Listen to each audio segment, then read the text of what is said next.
Hey guys, welcome back to Scrap Motor Garage, and to the first episode of many for the year, hopefully. Um, on this episode, I'm going to be going through what cars I have and what the plans are, um, and what cars I don't have anymore, and what happened to them. A lot's been going on, and it's been a crazy 6 months of the year, and uh, yeah. So on that, I just want to also touch base with why I decided to take some time off from filming like I was last year.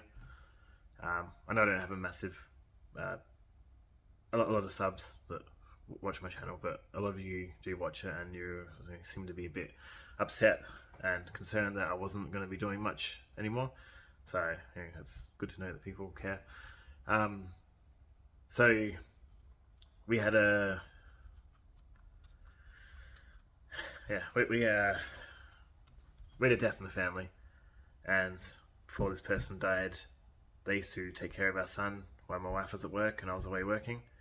When they were become sick again, they obviously couldn't, so we had to put our son in childcare, which was a financial strain on my wife. Only works part-time. I work away in the mines, but like together as a whole, we don't earn as much as like a full-time working couple in the city. Together we're a little bit under the average wage, so don't earn the biggest amounts of money in the planet, but we do alright. Anyway, so that was a strain, so I had to be more hands-on with our son, and which means less time here in the garage with you guys. So I tried with my son here, running circles around me. You would have seen in some videos, but it just became too stressful, and the channel started to become a chore rather than something I was enjoying doing. So 4 weeks ago to this date, we lost my mother-in-law. The cancer got her again, and one sec. Sorry about that. It still hurts to talk about. She wasn't my mum, obviously, but big part of my life and our son's life. He absolutely loved her, and she adored him. There wasn't anything she wouldn't do for him. But anyway, she's passed on now.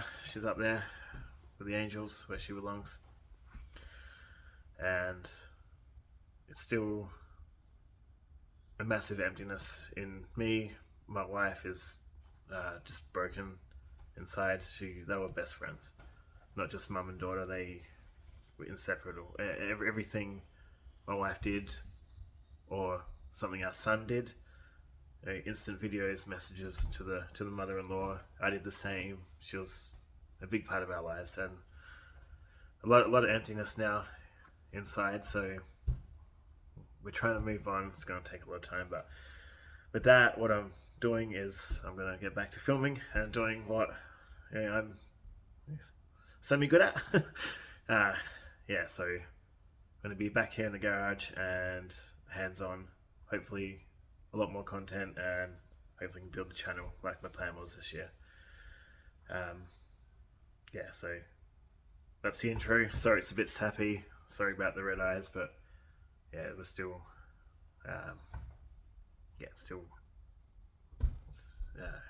hurts. All right, let's get into it.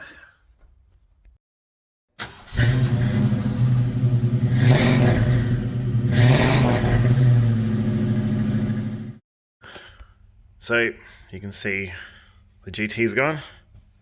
That was had to sell that. I had plans for that. Wanted to make it look good again, but financially it was a gamble to begin with, so it didn't pan out. So that's gone. Can move on from that. At least I brought you a couple episodes of that one, and so that's gone. Big empty space. and basically it's not here now, but seconds. The Touareg, sold that yesterday. We got a new family car, a Territory. We've got the XT, and I got my Magna VRX all-wheel drive, which I've got a bit of maintenance I need to do on that, so there will be videos of that one. I know it's not a Ford, sorry guys, but that's my daily. Goes alright, just needs some work done. Yeah, so this is what we'll be focusing on as the do-up car until I get another project. And I've got a bit to do on this. A lot of little things unfinished which annoy the shit out of me. And we're gonna get on top of it finally, now that it's the main focus of the channel. Alright, so this is my 79 XD, Vermont gear, 351. And it's not the original engine, but it did come with a 351 from factory. 351 Cleveland. The rocker covers and intake are all the same as when my dad had it. This was my dad's old car back in the 80s. He gave it to me, and I've got it back on the road. And he blew the engine, that's why it's not the original engine. He had it worked, stroked, all that sort of stuff back then. Overstroked by the sounds of it, because it blew holes in the cylinder walls. If you guys want to see any content on this, I have an Instagram page I'll put in the comments of the build before I was doing YouTubing. I did fire it up the other day, and since I installed that electric choke, it just won't idle down from like 2,500 revs, and it's really starting to shit me off. Now notice the alternator light's on. It looks like some sort of, what is this? Nothing. I don't know what that is. Anyway, looks like it's about to burst. Oh, it's so soft. Yeah, a lot of stuff I need to fix. They're the original hoses. So I rebuilt this engine, and that's all on the Instagram page. And it's just always giving me fueling issues with this carburetor, and I put a regulator with a return line because it was vapor locking when it was hot. And I don't know, I mean, it might have fixed it, but now I've got this revving issue, which I did the electric choke and the regulator at the same time. So I'm going to disconnect it, and what I need to do is get it in the garage. Yeah, so you're coming off, because I've had enough of you. You can just go over here, and that negative one there. Yeah, so as you can see, it jams up.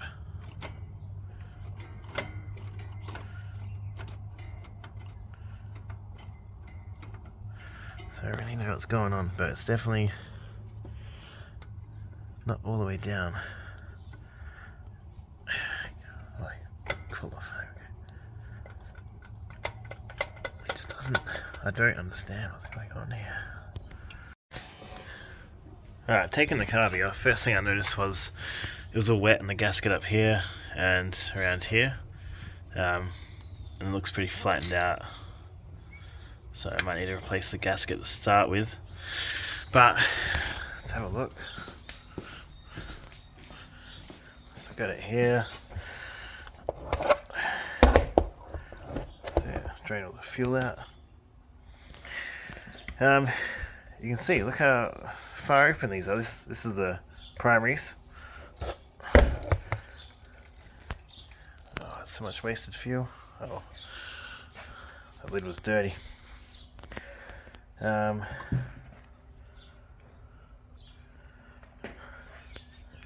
don't know. Why not adjusted it here or something? Sorry, you guys can't even see what I'm doing.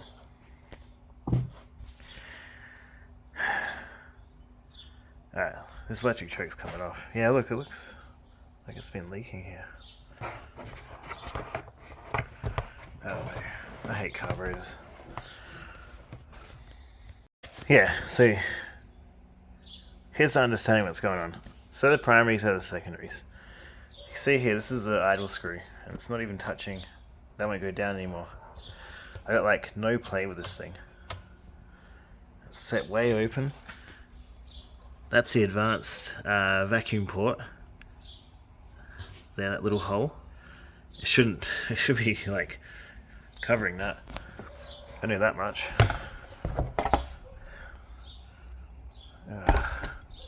Whatever.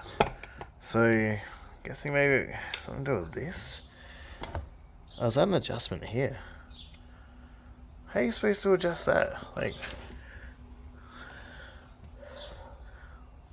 let's see. Yep, everything's in the way. Maybe you meant to set it before you install it. Is that changing at all? Yeah, cool, fall over more. That's it.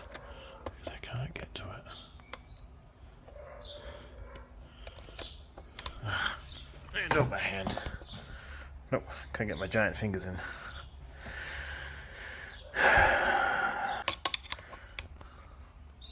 Nope, doesn't move.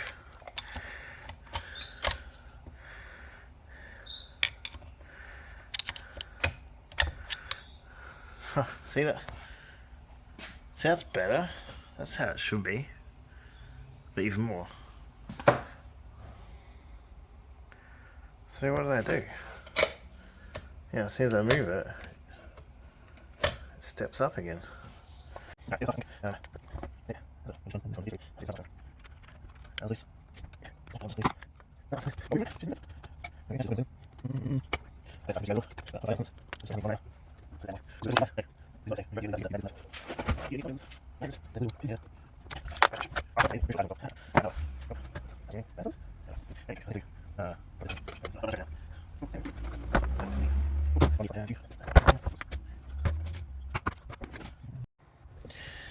Alright, so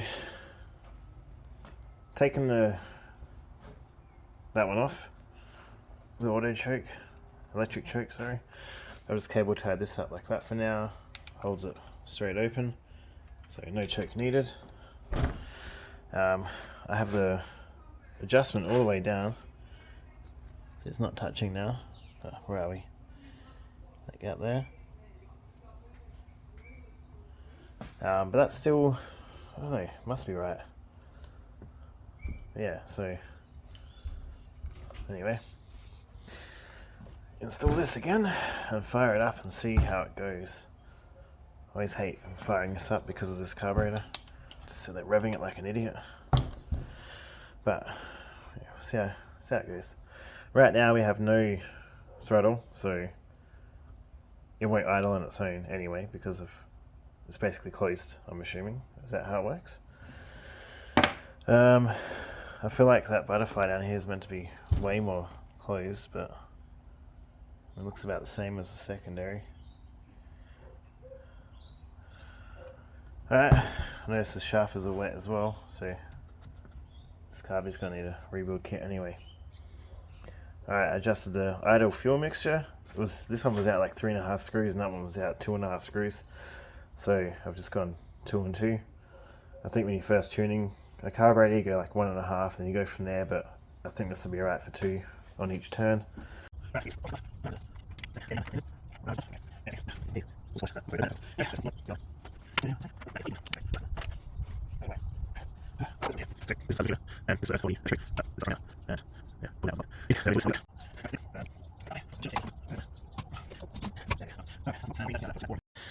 Alright, all hooked back up except for the electric choke.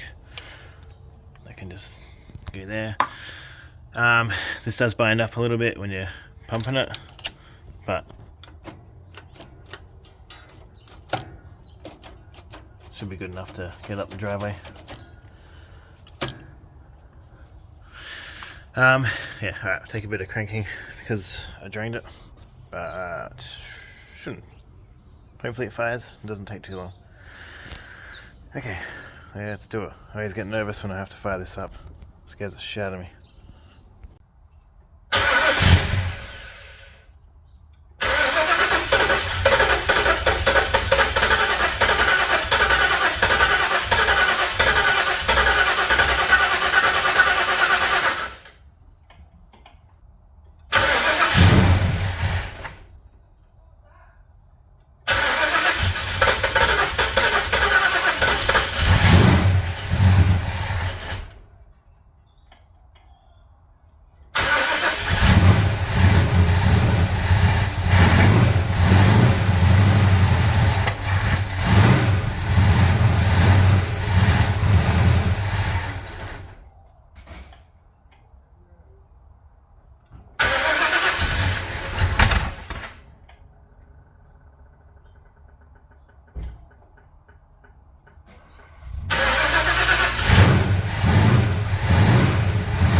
immediately better after removing that junk.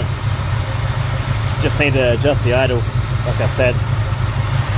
Get rid of this fuel.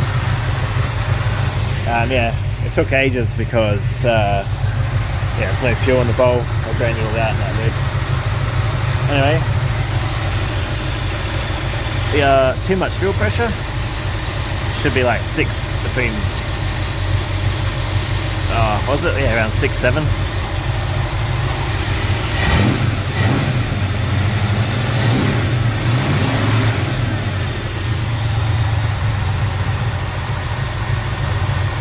Let's see where it's idling.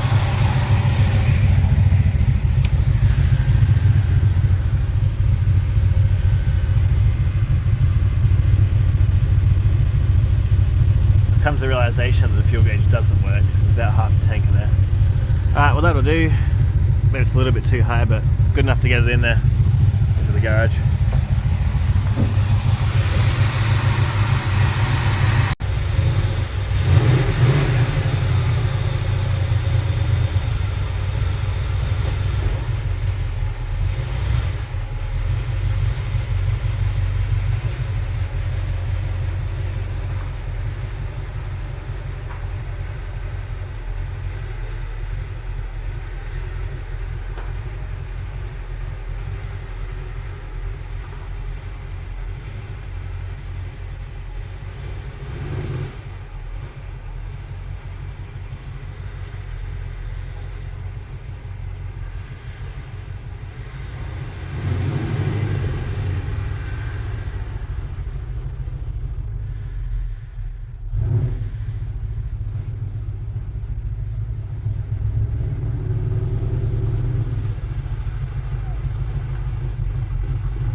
Hey guys,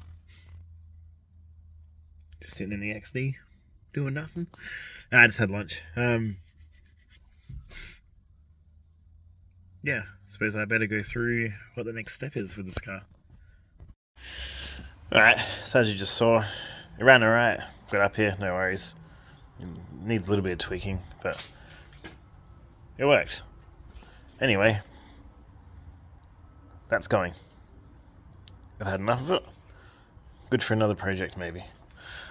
But now, I got something over there I've got to show you guys. What do we got? Oh, holy sniper. Holy sniper. Uh-oh. Looks like the XD's gone fuel injection. Alright, what we got here is the Holy Sniper EFI system for these old school cars. Oh, that's a couple of thick books. Installation manual, and I'm not sure what this one is. Oh, I had a program.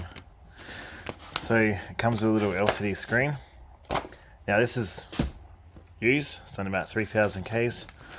The guy I bought it from is on his small block Chevy, which they are the same part besides the Dizzy, which I have a new Ford one there for the Cleveland.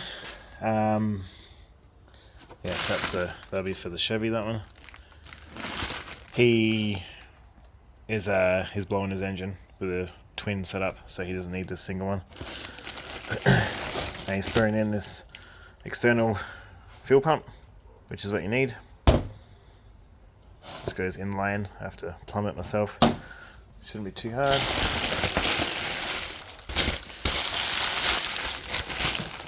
Yep. So that's the brains. Besides that, behind the Hyperspark. That's your coil, which that plugs in there. No, not really. And this is the Dizzy, which I won't be using. Far out. They weigh nothing. Let's just compare it to the Ford one. The whole reason why, which way is it? Yeah. I decided to do this, like I was saying, complaining about the car. Yeah, okay, it's the whole thing. I'm not gonna open it.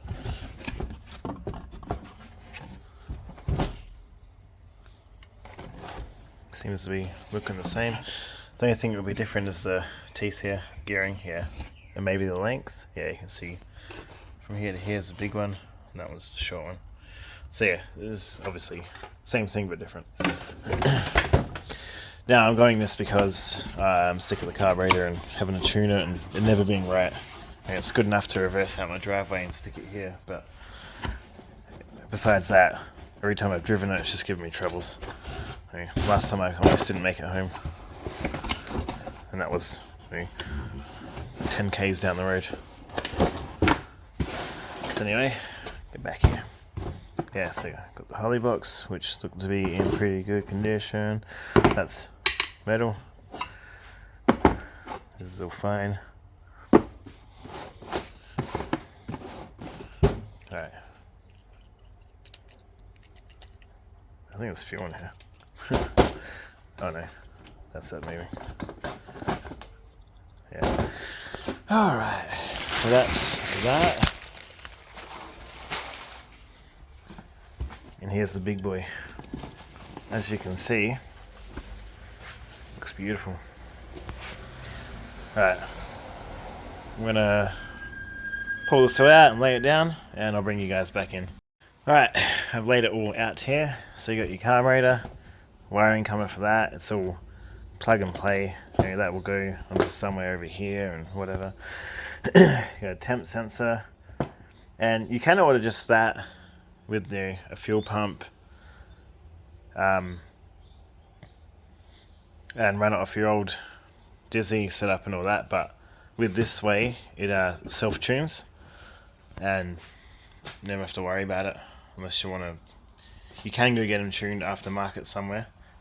But then you've got to turn off the self-tuning or turn it down to 50% effective or something like that. But I'll probably just put it in and let it do its thing. So you got your temp sense, then here you've got your CO2 sensor you have to install. So I have to drill a hole into left or right manifold, and that just clamps on. So you got your round piece here. He obviously never used it because that's unopened. Well, he did use the sensor, but he must have had it in there some other way. Probably had a provisioning on his manifold for it to screw into. Yeah, so that's fine. Yeah, so it comes with your little LCD screen, which you can do a whole lot of stuff. I first learnt about this from Bicycle Garage, and he's installed it in a few of his cars there. Yeah, so you got your harnesses and plugs and your coolant temp sensor, which is on this one here. Should be the same screw in. And it's got a built-in regulator, so I can get rid of all that crap I installed there. Yeah, it's basically a carburetor with a brain. Oh yeah. So I thought about this for a while, and I turned myself off of it because of the price of it. But I managed to find this kit second hand with a low mileage for a Chevy. So it's the same thing. Everything is exactly the same except for the Dizzy. I've confirmed that with the guy I bought it from and Outlaw Speed Shop when I called them. So that's where I got the Hyperspark Dizzy from. Yeah, so this is just the, see, this is how it straps down to the exhaust manifold. Might even be better to put it into the manifold, the exhaust rather than manifold. We'll see. And looks like this guy's running it pretty rich. Or was it just meant to be like that? Yeah, then you got your how to wire everything up. It's all here. It's all plug and play. Your programming. Yeah. Step by step to how to do it. Let's get back to. Gotta strip this down now and start to install. So, is this the installation? Alright, install the distributor gasket. This is the Hyperspark, is it? I didn't install that stuff. Yeah, okay. So this is the Hyperspark installation and programming probably. So this will be the actual carburetor? The sniper. Let's call it a sniper. Alright.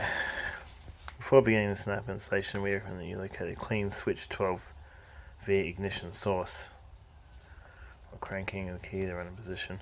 Yeah, so I just have to find 12 volt. The coils are 12 volt, I guess. Oh, well, I'll start that later anyway. Yeah, so that's going to be the easiest part to install. And the reason why it's good for Chevy or Ford is it's got the double holes for each kind of manifold. And yeah, I have to go through this.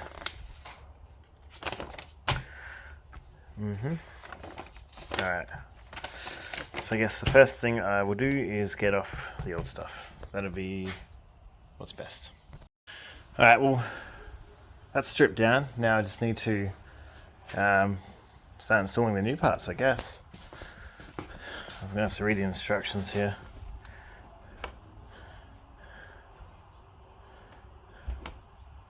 Yeah. So that's definitely the front because it's got the logo.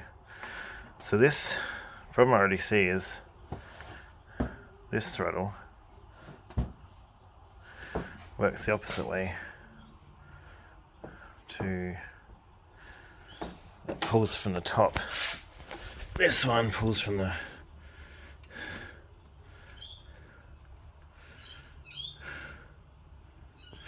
oh no, that's the same. Yeah, so we'll pull from the top. Spring will be down here, snap it back. Although it's already got a spring, so I don't need to install a spring. Oh, I love this. Alright, well, besides labeling the vacuum lines, which I know what mine are, the first step is to actually install the unit itself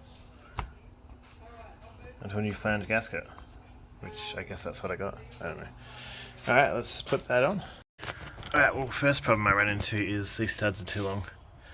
They're about... It clears, but I'd have to hold the unit up and get the nuts on there and then drop it, because there's not enough gap in between the top of this and the body of the sniper to get them on, so I have to cut them down. So I've just jammed a rag in here. I've got all this old fuel everywhere, so perfect for a fire. So let's start cutting.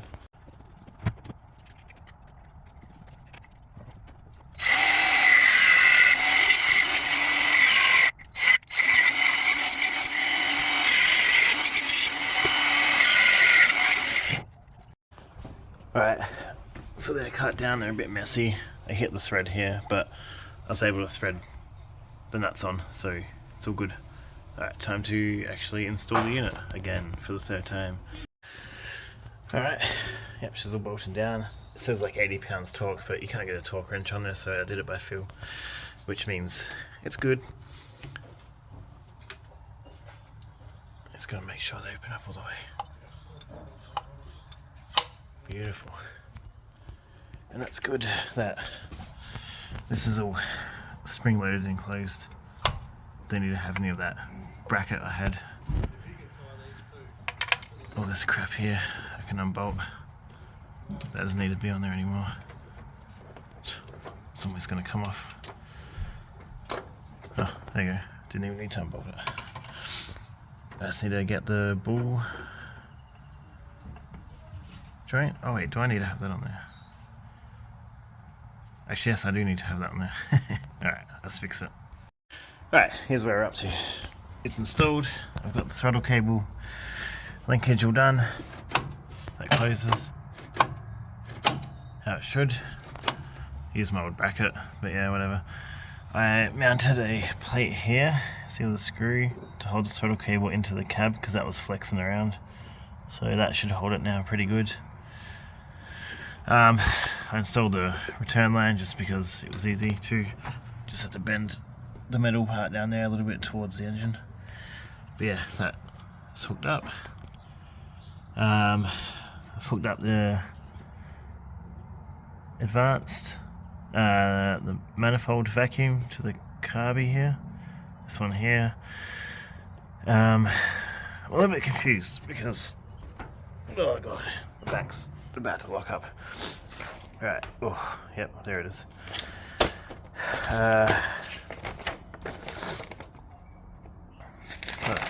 Yeah, this one. So it's got a vacuum, it's a vacuum, it's a vacuum. Right, that's the ported one. So that needs to go to the distributor. That's fine. That's where it says there.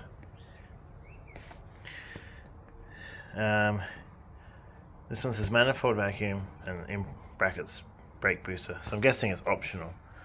I had I had the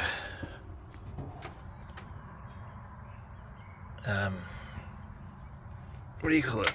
Whatever that is. That check valve hose going to the old carby. So I might have that wrong because I got my brake booster hooked up to the manifold vacuum there. That's that long one.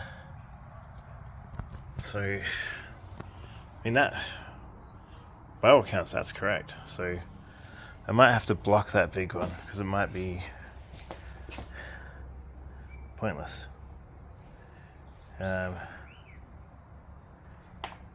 Yeah, figure it out. That's the second step, but the first step, you have to, it says to hook this in. I'm thinking about putting it in here, but the fitting's too big, so I'm going to have to get a bushing to adapt to the 3/8, and that's I don't know, 5/16 or something.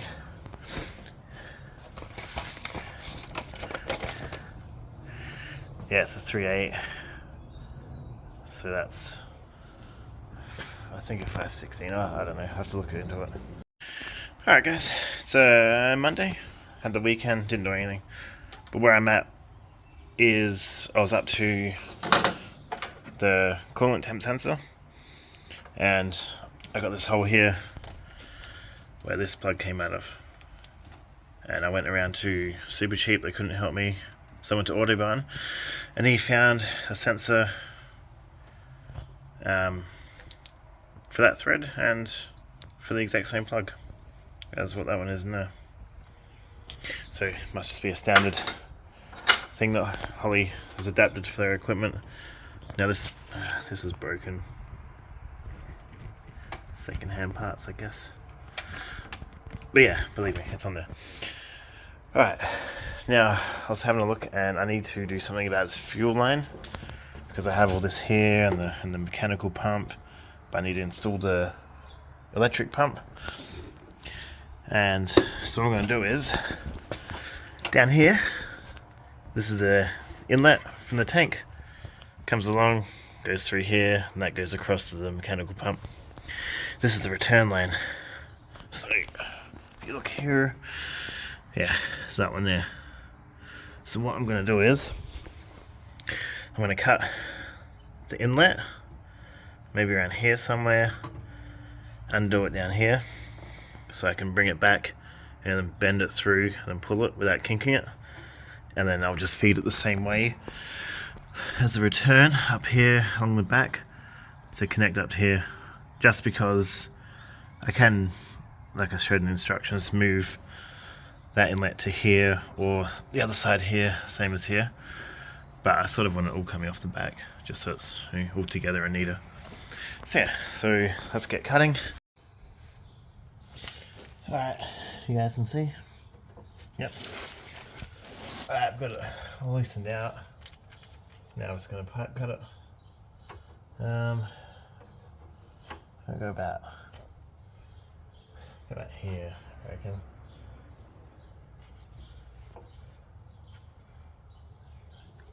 Just tighten it down a little bit if you've never used them, and just spin it around until it becomes easy. I can see the issue I'm going to have. I can't go all the way around because all this is in the way. As you do it, you tighten.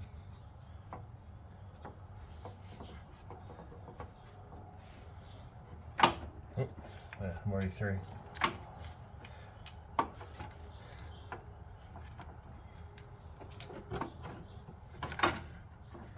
There we go.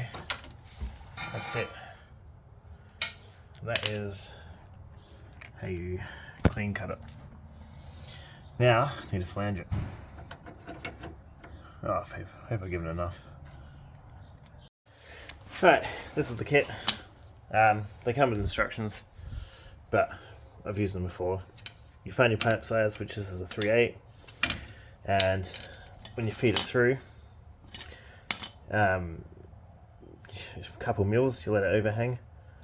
I keep calling it a flanging kit, they're flaring tool kit. I don't know why. Just getting it mixed up with the F's.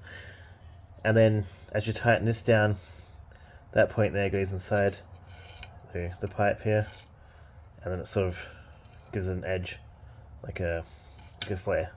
So when you put a hose over, it can't shoot off. Alright, so it's a bit of a crap spot here, but should be able to get it done. Then I can bend it and feed it through without kinking it, hopefully. Alright, I'm just practicing on the old one just to show you guys. So I've got it set up. There might be a bit too much overhang there because of the pipe, but we'll see. Sorry, here. Everything's back to front. Alright, so I'm going to tighten on it. Yeah, it's way too much, but that's alright. If you're doing like a brake line fitting, this definitely would not be the way to do it. But because I just want a lip for the hose.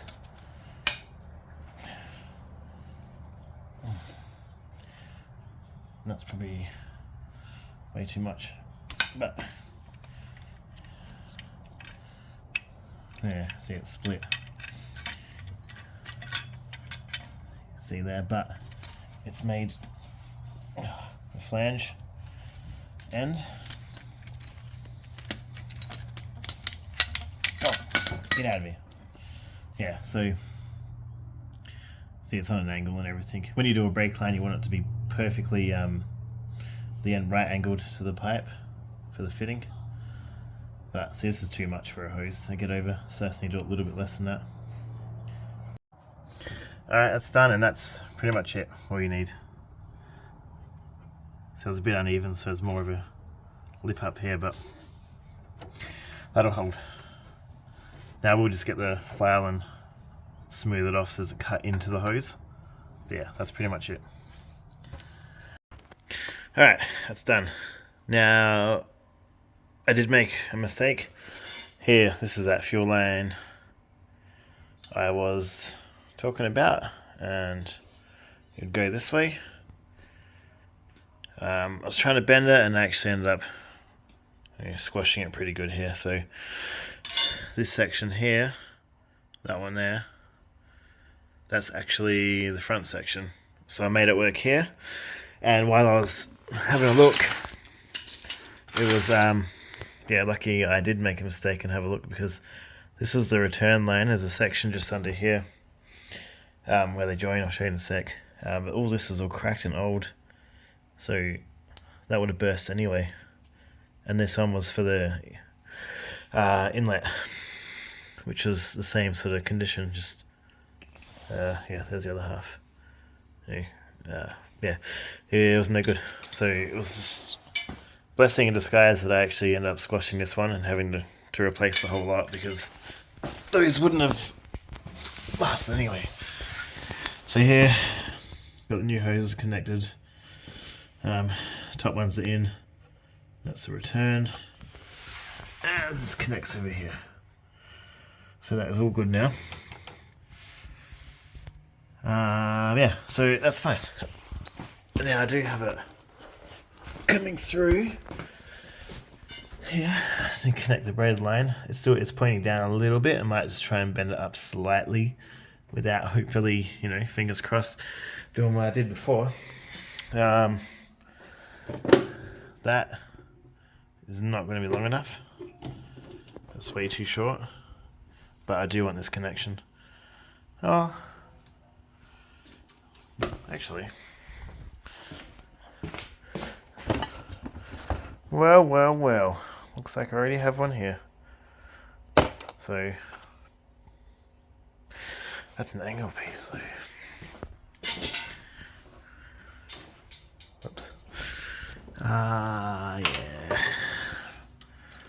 No.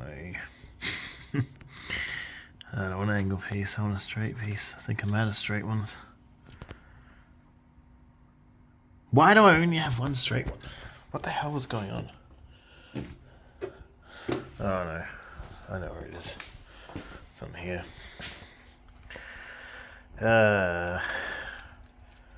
Alright, well, maybe I can swap that out for this one. I just need to... Because these pumps are designed to push rather than pull, so the closer to the tank you can get it, the better, because it's only pulling a small amount and pushing it the rest of the way. So I might have to get under here and see whereabouts I can mount it. Maybe I can use the right angle piece and take this for the front. Oh man, in theory this is all simple, but in reality my head is done in. I'm over it. Alright, got it jacked up. Just having a look. Looks like that's it there. That's the fuel line. Yeah, that's where it joins. And that's the return, I reckon. Yeah, that connects to a smaller one.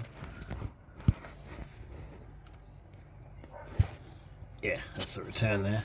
It's a tiny little one. So it's broken off for a second. Is that? No. No, it's good. And that's the in. So, yeah.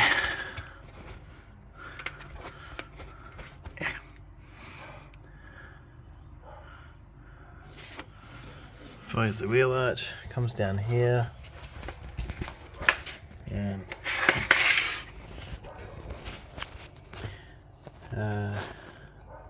that's it there. That's the fuel line there. Is there a join there? No, it follows the rail all the way down. Yeah, and that one is the return. It tucks in up the front there. Alright, so let me take this off.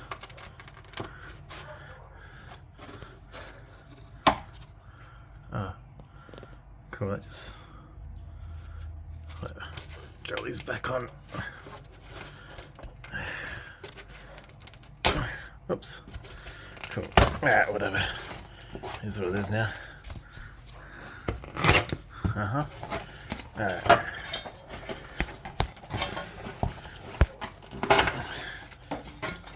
That's right, I can fix this. I'll just get some more rubber and cut out the shape. This is all a bit crap anyway. Oh, that's better. Oh, that's all shit.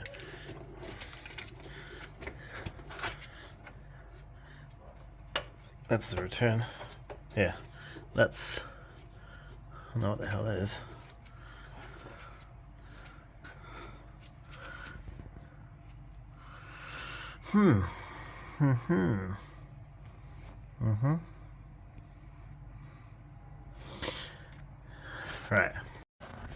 Right, here's what I'm thinking. So here we are at the back of the car. So this is the connection here. This one. That's the metal pipe, goes to the front, and the hose goes up and goes up in here to the top of the tank. So I'm thinking is disconnect it All the crap flying down. Disconnect it, point it this direction towards here, mount the new pump here, then have it loop back and connect straight to the pipe. No cutting, straight in there. Now I just need to run some wires to it to get power. I just tested it to make sure it works. I haven't actually tested it, and it does work. It pumps pretty good. Alright, and that way it's easy access if anything ever goes wrong. And it's right here. And I'll make a, maybe with this old rubber, I'll put it around it to protect it from the elements. Yeah, that'll be it.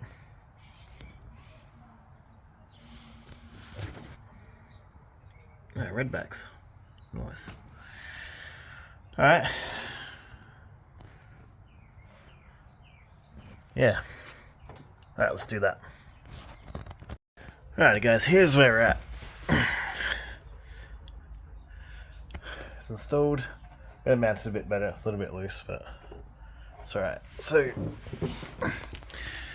that's all connected. That's the in, and that's out. In connects there, and then the out comes from the back, loops around like I was explaining before. And it's all tight, should work. Got the cords, wires hooked up to test. And then I'm going to, whoop, ow, down the front here. I'm gonna put a bottle there and set you guys up and see if it starts pumping out. Once I hook power to it, it should be all good, and we'll check for leaks. Alright. Alright, we're hooked up. Let's see how it goes.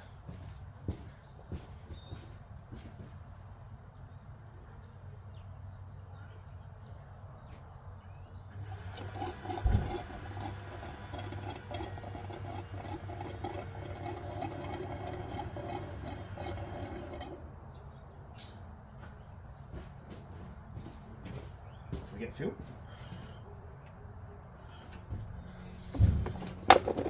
We didn't get fuel. Alright, let's try again.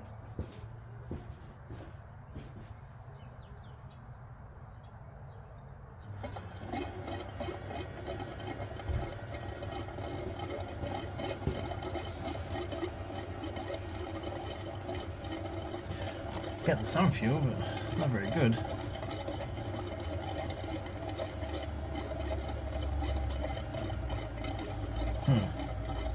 That's not good at all.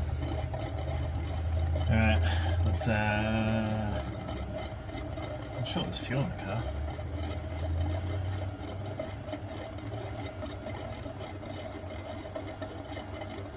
Alright. Have to investigate and get back to you. Alright guys, same deal. I was gonna look in here and I thought, oh, I'll just add some fuel. So I did. Sound like it was empty. Hooked it back up, pump started working, and then I noticed there's a big split here. So I think it might be sucking in air as well as trying to pump. That could be why it's surging. Yeah, so I'm gonna have to replace that line, which is through there, top of the tank, through that gap. Comes out here. It's that big one here.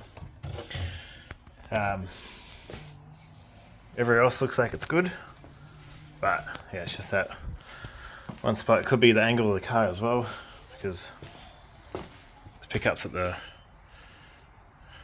back of the, no, it's at the front of the tank, so it's probably not the pickup or the angle. Alright, yeah, so I'm gonna have to replace that fuel line and then try. I am only using the charger. It's 12 volts, but it's surging, so it's not really, yeah. I don't think I have any more fuel line laying around. That's cool, not hose.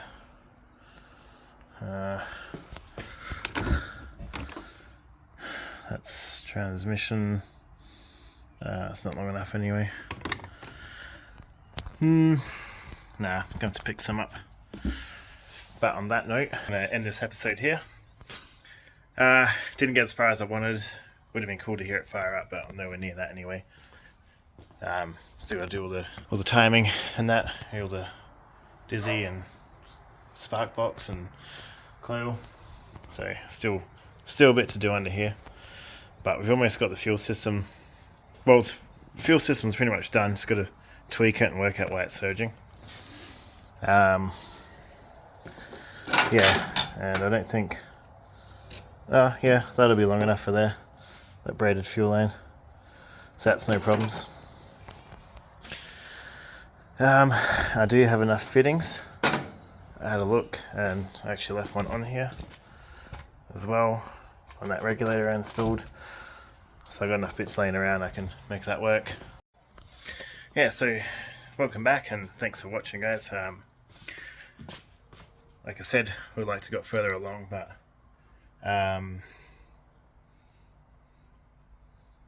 just found this, I don't know, it's like a stick, it's a plastic tube. Just sitting in here. Anyway, yeah, we'd like to go further along, but yeah, time does not allow it with my life. So next time on Scrap Motor Garage, which will be in 2 weeks when I'm back from work, we tackle the ignition. That should be pretty straightforward. I'm not too bad with that stuff. And yeah, run a permanent power supply for the pump, which would be with the ignition. So I need an ignition source, probably have to run a whole new wire, which isn't too bad. I've got plenty and I can buy more. Heaps of crap. It's the beauty about you always just add and keep adding to all of your crap. Yeah, alright. See you next time here at Scrap Motor Garage. Let me know how you liked it, if you enjoyed the episode, and I know it's same old stuff, different story. Yeah, I'm a bit slow with it and all that, but yeah, I don't have the means to just power through things. So this is what we got. You guys like the channel when you watch, so hopefully it's what you're after. And if you want me to go into more detail with any of the sniper stuff or how it works, I can. Just put it in the comments and we'll go from there. We'll make this channel great again. Alright guys, thanks for watching. Remember to like, subscribe, and share with your friends. See you next time.